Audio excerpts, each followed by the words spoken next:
Welcome to Nocturne Tales, where the darkest stories come alive in the silence of the night. Turn off the lights, put on your headphones, and let the horror begin. Me is Thomas. I've been working the late shift at our local Burger King for about 2 years now.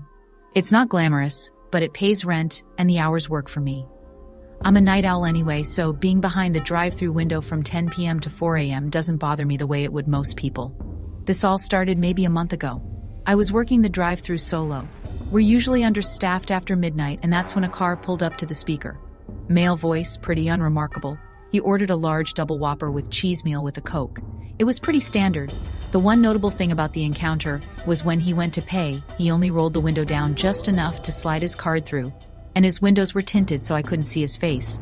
He paid and I handed him his receipt, but then he just drove off, like without stopping at the second window to grab his food. I waited there with his bag for a few minutes, wondering if he'd be coming back. Eventually, I just set the order aside and ended up eating it later. People do weird stuff sometimes, so I didn't think about it too much. About a week later, it happened again. It was the same order and the same exact thing happened. Someone paid at the first window and then drove off before picking up the food. I remember thinking, that's strange. Someone did the exact same thing last week. But I wasn't quite able to connect the dots at that point. I just figured it was a coincidence. It wasn't until it happened a third time that I realized it was the same person making these orders. At that point, I knew something weird was going on, but I wasn't going to complain. The food was made, paid for, and I was the one who got to enjoy it. So, I kept eating the free Whopper meals and tried not to think too hard about why some random dude was essentially buying me dinner every few days. This went on for a few more weeks. The guy would show up every 4 or 5 days, always late, usually between 1 and 3 a.m. and always with the same order. I started to almost look forward to it in a weird way, like, oh, it's been a few days, wonder if my mysterious benefactor's going to show up tonight. One night, I was working the speaker at around 2 a.m. when I heard that familiar voice through the speaker. Was about to happen, and I was right. He ordered the same meal, which I knew I'd be eating. But this time he said something else. Something that made me freeze up. He said, and I'll never forget this, I hope you've been enjoying those Whoppers, Mr. Hurley. My last name is Hurley. I don't wear a name tag with my last name on it. It's not posted anywhere customers can see. There's no reason at all that this guy should know my last name. I just stood there for a second, not saying anything. My brain couldn't catch up. Then I started talking into the speaker, asking who this was, what he wanted, and how he knew my name. I must have said, who is this, 4 or 5 times, but he never answered. And this time, he didn't even pull up to pay. I heard his engine rev and then he was gone. I was rattled for the rest of my shift. There was nothing I could do. But I couldn't shake the feeling that something was very, very wrong. Little did I know things were about to get much worse. When I got home after my shift, I found a note on my doorstep. It was a handwritten note that said, I know what you did. You have 3 days. I just stood there staring at it with my hand shaking. And I started feeling really, really sick. Like someone had punched me in the gut. I have no idea what I supposedly did. I've been racking my brain trying to think of anything that could explain this, but I've got nothing. This sounds so stupid, but I don't have enemies or secrets. I'm a 24-year-old guy that works at Burger King and plays video games on his days off. I'm not exactly living the most exciting life. I didn't sleep that night. Instead, I just sat on my couch with the lights on, dreading whatever was going to happen next. But nothing happened. I had no choice but to just move on. It turned out I wouldn't have to wait that long because the next night at work, that guy was back. This time, he didn't even bother playing games. Instead of ordering food, he just asked me to write something down. Then, before I could even respond, he gave me an address. It was some random place on the outskirts of town in an area I didn't recognize. And then he told me I had 2 days to deliver him $10,000. I damn near laughed at that. I didn't think he was serious, but he clearly wasn't kidding. As soon as he drove off, I immediately went back to being terrified. There was absolutely no way I'd be giving that guy $10,000. I didn't even have $10,000. I still don't. So I decided to ignore it. I figured it had to be some elaborate scam or a prank from someone I knew. I should have called the police right then, but I didn't even think of that. 3 nights later, I thought things were over. I hadn't dropped any money off and nothing had happened. But of course, I was wrong. I was sitting there watching TV, winding down from my shift when out of nowhere I was jolted up by the sound of shattering glass. I hit the floor on instinct thinking someone was shooting at me. But when I finally got up and looked around, I realized someone had just thrown a rock through my window. By the time I went to look outside, Whoever had been there was long gone. This time, I called the police. I told them everything, including the address I had been given, and they said they'd check it out and told me to stay vigilant. They really didn't do much. They just told me they'd patrol the area a little more closely and that without any doorstep footage, which I obviously don't have, there was nothing they could do, and that was 3 days ago. I've called in sick to work the last 3 nights, but I don't even think that's going to do anything since the guy clearly knows where I live. I can't afford to not work and I can't afford to move. So, I'm stuck in this nightmare until the police can track that person down. I think I might try getting them to track the credit card number that the guy used to pay for the Whopper meals. But other than that, I'm not really sure what to do. Why I got targeted, I have no idea. Hopefully, things don't escalate from here. I graduated from college about 8 months ago with a degree in communications, which, as I'm sure you can imagine, has been incredibly useful in helping me secure gainful employment. That's sarcasm, by the way. I'm still living with my parents, and I haven't been able to find a real job yet. So, I'm off to a great start. In the meantime, I drive for Uber and Uber Eats, sometimes both in the same night, depending on what's popping. It's not a career, but it's money, and it lets me feel like I'm doing something productive while I figure my life out. I know that sounds kind of pathetic, but it's what I've got right now. I drive mostly on weekend nights, Friday and Saturday, usually from around 9 p.m. until 2 or 3 in the morning. That's when the surge pricing kicks in and the drunk college kids need rides home from the bars downtown. It's not technically a night shift, but it feels like one. This happened a few weeks ago. It was a Saturday night, maybe around 1:30, and I was about ready to call it. I was about to turn off the app when one more request came through. The pickup was downtown, which was fine, but the drop-off location was really, really far away, past the suburbs even. I almost declined it for that reason, but the fare was too good. The girl I picked up was completely normal. The drive took about 40 minutes. By the time I dropped her off, it was past 2, and then I was alone, out in the middle of absolutely nowhere with a 40-minute drive back to civilization. I turned the car around and started heading home. Not 10 minutes into the drive, I saw a car stopped in the middle of the road with its hazards on. I approached cautiously, and I realized there were 2 people standing in front of the car, waving their arms like they were trying to flag me down. My first instinct was actually not to stop, but I'm someone who can't just ignore a person in need. So, against my better judgment, I decided to stop. I stopped the car about 20 feet away from them and rolled my window down a few inches, just enough to hear them, but not enough for someone to reach inside. It was a middle-aged couple, which actually put me at ease a little. That is, until they started talking. The woman did most of the talking. She had this frantic energy about her, but also something that felt slightly rehearsed, like she'd given the speech before. She said they were warning drivers about a collapsed bridge ahead. She went on to say it happened earlier that day, and they'd almost driven right off themselves. She pointed down the road into the darkness and said if I kept going that way, I'd end up in the river. So, naturally, I asked them what I should do instead. The husband spoke of a turnoff that was about halfway between where we were and the bridge. He said it cut through the woods and that it would add some time to my drive, but it would get me back to the main highway without having to deal with the bridge. I thanked them and started driving. Something felt off. I didn't know what it was, but I knew one thing. I was going to trust my gut and just drive the way I had been intending to go. About a mile down the road, I saw the turnoff they'd been talking about.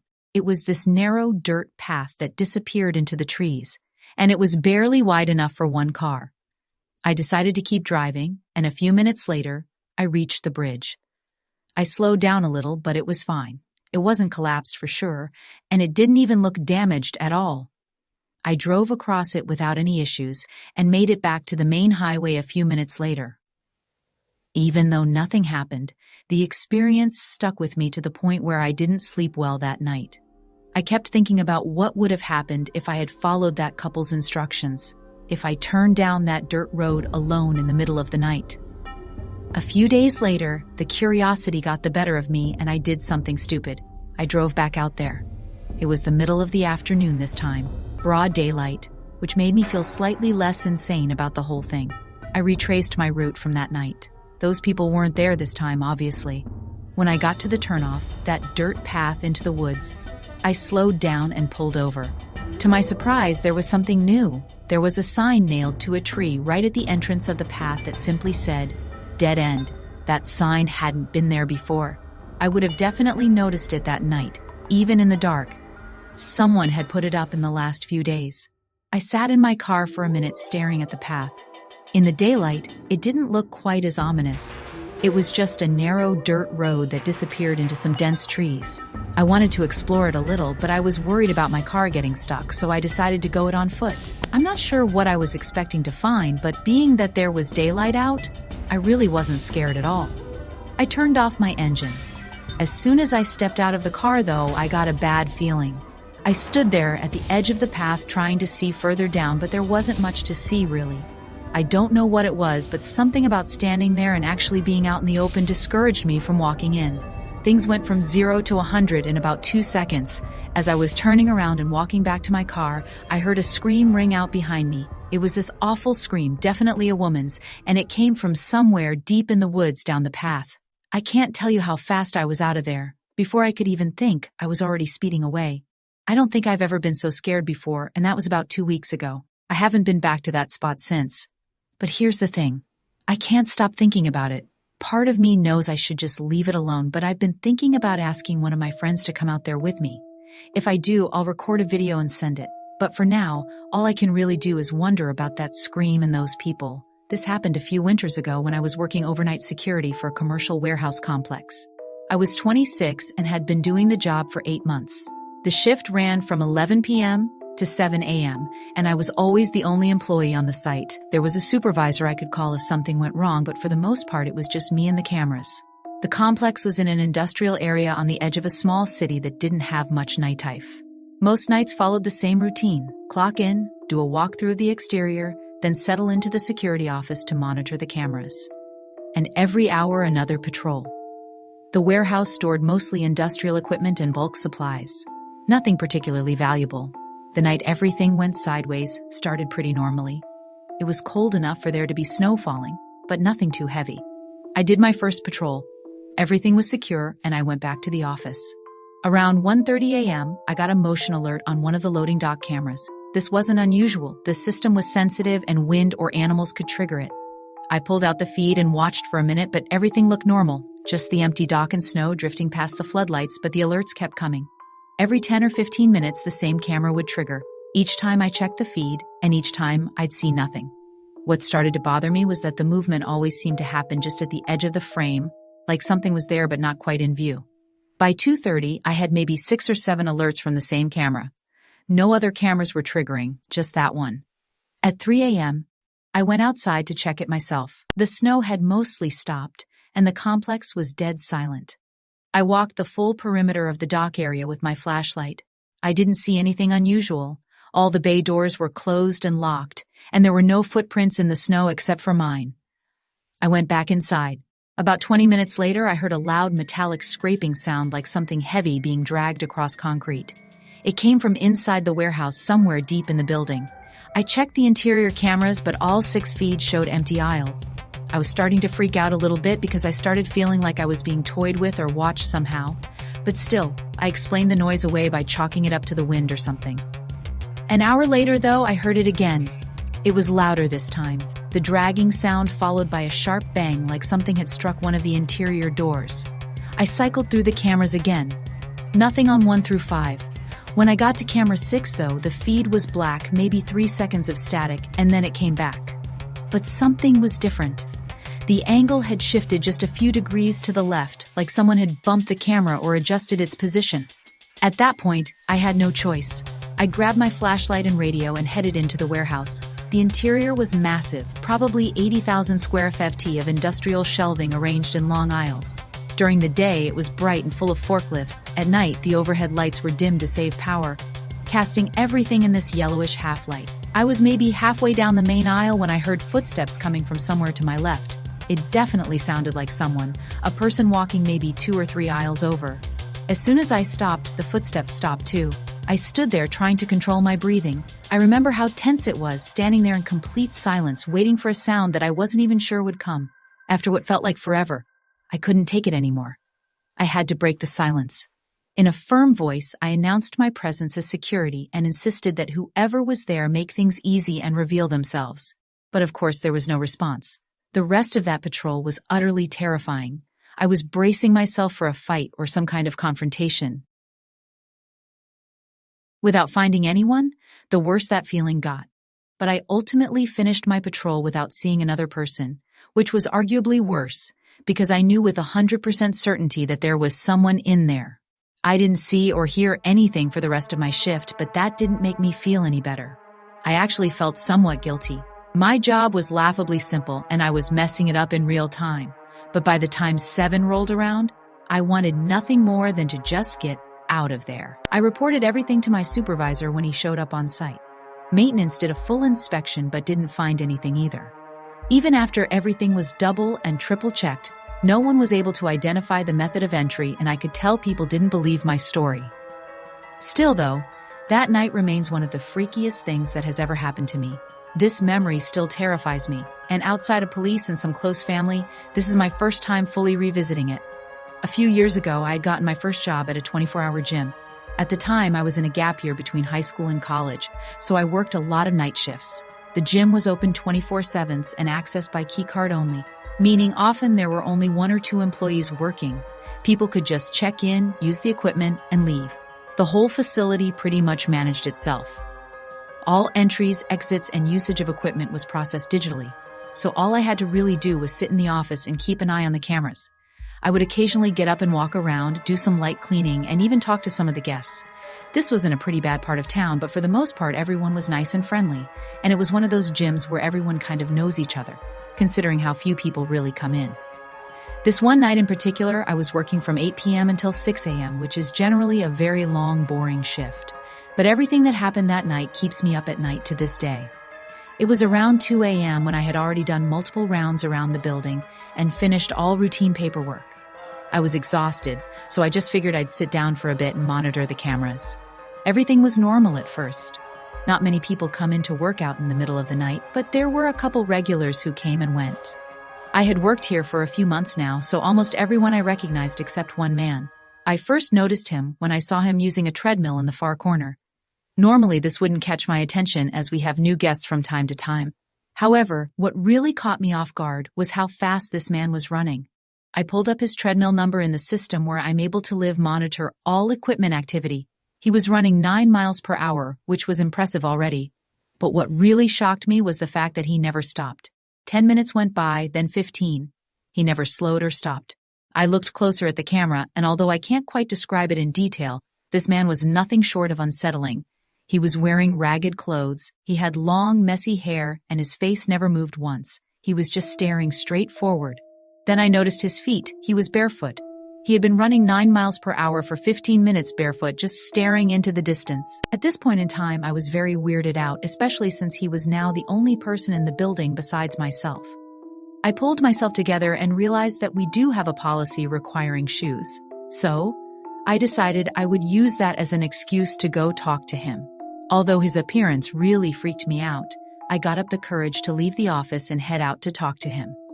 The machine he was on was located almost directly outside the employee hallway, and as soon as I turned that corner, my heart stopped. The treadmill was covered in blood, his feet were tearing apart as he ran.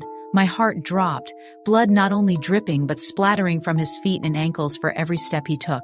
His face was still stone cold, staring straight ahead. His mouth was wide open as he ran. He looked like he was on every drug on the planet. At this point, I was terrified. He looked crazy enough to the point that my gut was telling me he was dangerous. However, I still mustered up the courage to yell at him to stop. I can't even remember exactly what I said, but I did have to raise my voice a bit so he would hear me over the thudding of his feet as he sprinted. He didn't say a word or even turn his head for that matter. He just continued to sprint and stare forward with his mouth open. I yelled again, something along the lines of, "Hello, what are you doing?" He then muttered the words, "Are you there?" in the coldest, raspiest voice I've ever heard. He wasn't out of breath or even panting as he spoke. I told him to stop a few more times, and he repeatedly just said, "Are you there?" The pool of blood at the end of the conveyor was growing, and at this point I just figured I'd call the cops. I went back to the office, picked up my phone, but before I called, I glanced at the monitors again. He was staring directly at the camera, sprinting, bleeding, mouth open, staring at the camera. I turned away and then heard him screaming from outside the door. He wasn't even screaming words, just screaming at the top of his lungs as he stared at me through the camera. Suddenly, he hopped off the treadmill. He didn't even turn it off, and he sprinted out of view of the camera. I immediately started clicking through the feed, searching for him, but he was out of view of every camera we had in the building. I had checked every camera except one, the employee hallway. About 6 feet from the office door, just standing there. I don't even know how he had gotten into this hallway without a key card, but I didn't hesitate to quickly lock the door. Almost 5 seconds after I locked it, the door knob rattled. Now I was calling the cops. He started screaming again and shaking the door as I explained to dispatch what was happening. They told me police were 5 minutes out as I just waited in the corner of the office while this man was trying to get inside. His scream was terrifying. It was so deep it barely sounded human, and he kept it up for an unbelievably long time. This went on for about 3 minutes. I thought if he got in here, I was going to die, and I felt absolutely helpless. Suddenly, though, the screaming stopped and the door didn't move. I checked the cameras again and he was gone. I couldn't see him anywhere. Eventually, the police arrived and I made them search the entire place before I would even leave the office. They told me he was nowhere to be found. I answered their questions and drove home. I quit the next day and have not entered that gym since. I have no idea what that man wanted or what kind of crazy he was. I still wonder what would have happened if I didn't lock that door.